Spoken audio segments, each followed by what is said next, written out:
هاي ريباد واهلا بكم الى نظرية فروست، واليوم بنرجع لعالم ماينكرافت بعد اكثر من 8 اشهر ما عدا الاي ار جي الاخيره اللي سويته من شهر. بس اقصد القصه اللي صار لنا 3 سنوات نرتب فيها. بس اليوم انا جاي عشان اتكلم عن اكتمال التحديث ذا وايلد ابديت. اذا ما تعرف، من فتره بسيطه تكلمنا عن ذا وايلد ابديت والانشنت سيتيز والوردن، ومؤخرا من فتره بسيطه كمل هذا التحديث اخيرا. لكن اكتمال هذا التحديث اعطانا الكثير من الاشياء الجديده، مثل اضافه الاكل في الصناديق، النقطه اللي كنت جدا واثق فيها اكثر من اللازم في ذاك الفيديو، بس موجان خربوها علي. لكن السبب اللي خلاني اسوي هذا الفيديو هو انه بعد اكتمال تحديث ذا وايلد، ماينكرافت قالوا في كائن جديد بنضيفه، وهذا الكائن الصغير يمكن ما حد انتبه له حتى، ولكن له تأثير كبير جدا على كل شيء نعرفه الى الان عن ماينكرافت. فشدوا الاحزمه لاننا عدنا من جديد عشان نبحث عن ماضي هذا العالم. انا اتكلم عن اضافه الالي.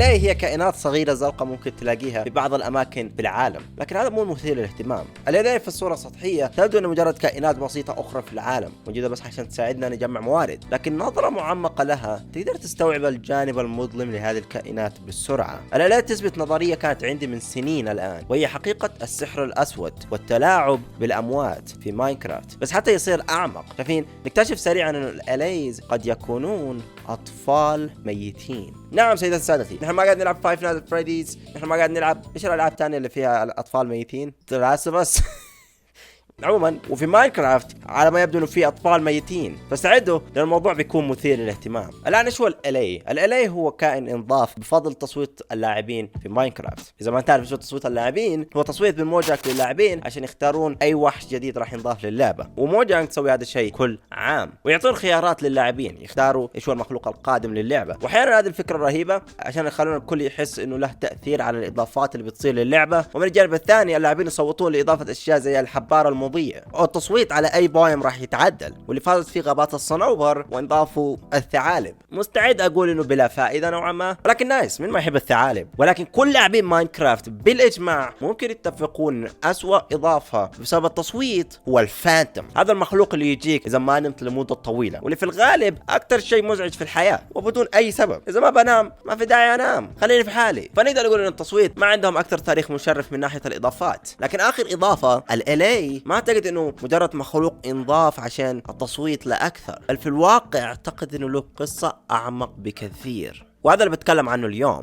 قصة الالي. ونحتاج انه نتكلم اليوم عن الالي قبل فوات الاوان. لكن تعرفون الشيء اللي ما يفوت الاوان عليه ابدا؟ اني اكلمكم عن راعي هذه الحلقة. هذه الحلقة برعاية وي بلاي هو برنامج للعب والتواصل مع الاصحاب. البرنامج فيه العديد من المميزات والالعاب الممتعة، العاب مثل الرسم والتخمين، لودو والبلياردو. وهذه اللعبة اللي ابدا ما هي امونج اس 3 دي، تعلم يا امونج اس، وبشكل مفاجئ كانت جدا ممتعة، خلت الشباب يجربوها معايا، ولحسن الحظ انا ومصعب كنا الدخلاء، فاكيد لازم نورط ناس ابرياء ما لهم دخل وماني ندمان حتى، بالاضافه للعديد من المميزات غيرها في البرنامج، مثل تصميم وتعديل شخصيتك الخاصه عشان تستخدمها وتشارك في الالعاب والفعاليات بالطريقه اللي تناسبك، او انشاء رومات خاصه للعب مع اصحابك، واشياء كثيره ثانيه تقدر تجربها في وي بلاي. التطبيق موجود على الاي او اس والاندرويد، وتقدر تحملها من الرابط في الوصف.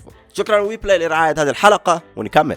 الآن يمكن ما تعرف مين هم الالي، ما ألومك، مو كأنهم أكثر كائنات مؤثرة في اللعبة، بالإضافة هم حرفيا انضافوا في نفس التحديث اللي فيه الماعز، أو كمان الوردن موجود، أتوقع ما حد مهتم بالوردن، بس الماعز. فسهل إنه ما تنتبه لوجود أصدقائنا الصغار هنا، لكن زي ما قلت أعتقد إنه يخفي ماضي مرعب. شايفين الالي هي أرواح بشرية، وبس كذا، بالتحديد أرواح أطفال بشر اللي تم استخدامها في تجارب لإعادة الموتى للحياة، ونقدر نثبت هذا الشيء بالضبط بالتفصيل في آخر تحديث ماينكرافتي، التحديث اللي انطلق حرفيا هذا الأسبوع من وقت تسجيل هذا الفيديو، التحديث 1.19.3. أدري أرقام كثير. وفي التحديث أضافوا أشياء كثيرة رهيبة زي الجمال واللوحات والجمال قلت جمال؟ أضافوا جمل، لكن في تفصيل صغير إذا ما انتبهت ممكن يفوتك. في التحديث هذا غيروا شكل الفيكس. زي ما تعرف الفيكس هو هذا المخلوق اللي ممكن تلاقيه إذا رحت للوودلين مانشن وحاربت هذا الكائن اللي اسمه ايفوكرز. قد سويت فيديو كامل عن هذا الموضوع من قبل، الايفوكرز والفيكس والتوتم اوف انداين، لكن هذا كان شكلهم زمان، هذا هو الشكل الجديد.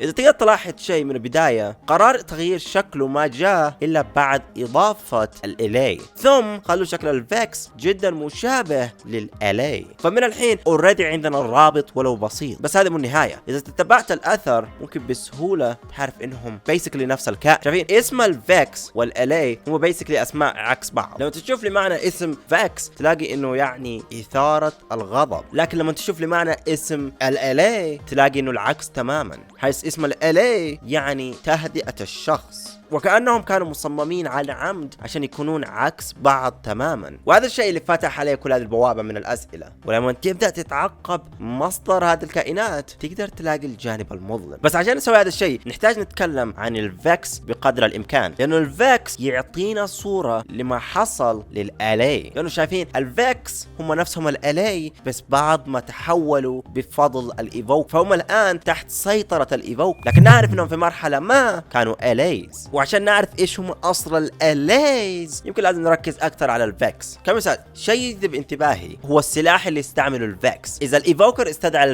الفيكس يهجم عليك بالسيف.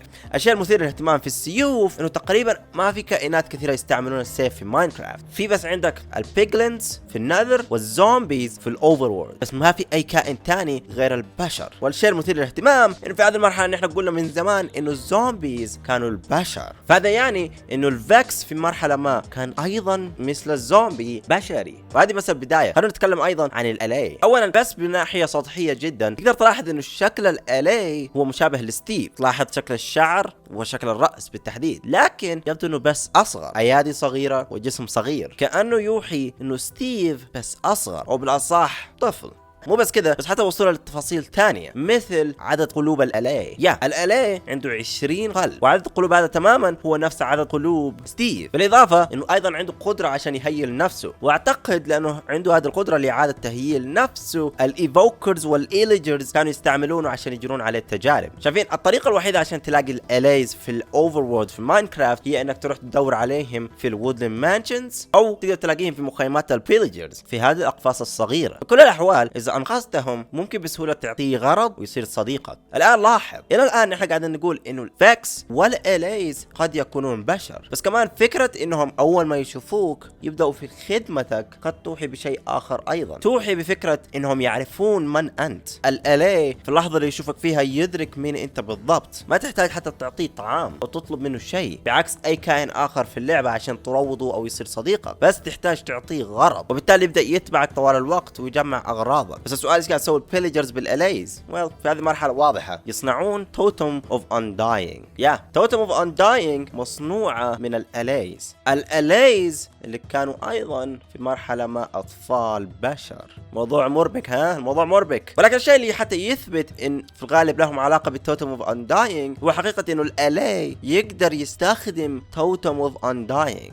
تقريبا ما في اي كائن تاني في اللعبه يقدر يستخدم هذا التوتم غير ستيف او اللي هو اللاعب والالي. اذا مات الي وهو ماسك توتم اوف انداينج ما يصير له شيء، يستعمل التوتم ويكمل حياته تماما كاللاعب. كيف هذا الشيء ممكن الا لو وايضا كان زي اللاعب بشري؟ الان نقدر نثبت انهم بشر، بس كيف نقدر نثبت انهم اطفال؟ لان فكره اني اقول كونهم اطفال تحولوا وتم اجراء عليهم تجارب شويه غريبه، ويمكن تقول لي شويه تو ماتش يا فروست، صح؟ انا مستعد اثبت موقفي. شايفين نبدا بالسطحيات. شكل الاليز من البدايه جدا طفولي، الراس كبير وجسم صغير وعيون واسعه، كانهم فعلا نسخه من ستيف بس اصغر. ثم يدخل الجزء الاهم، الاسم.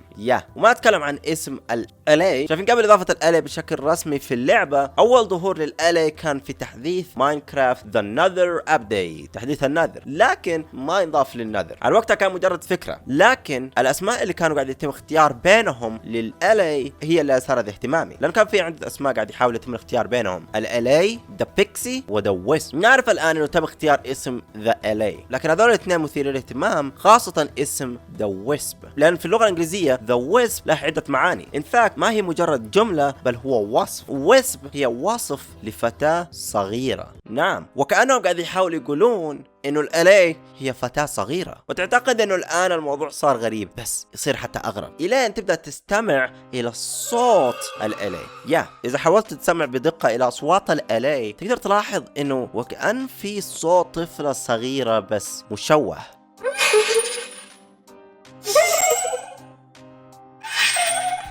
جدا خافت بس موجود، يمديك تسمع اصوات ضحكات واحيانا صراخ. وصراحة الموضوع مرعب. الآن نحن عندنا تقريبا الصورة الكاملة للألي والفيكس. في البداية الفيكس فعلا كانوا بشر، من فاكت كانوا فتيات صغيرات، ولسبب ما البيلجرز والإيليجرز والإيفوكرز بدأوا يجرون تجارب لإيجاد طريقة لاستخلاص قدرتهم على العودة إلى الحياة أو ما شابه، والنتيجة هي الفيكس. هذه الكائنات اللي تحت سيطرتهم ويخلوهم يحاربوننا، ثم يستعملون نفس الكائنات لإنتاج توتمز اوف undying. والأمر المثير للسخرية إنهم حتى ما يمديهم يستعملون التوتمز. ولكن أيضا هذه نظريتي، فشكرا للمشاهدة. أنا فروست، إلى اللقاء.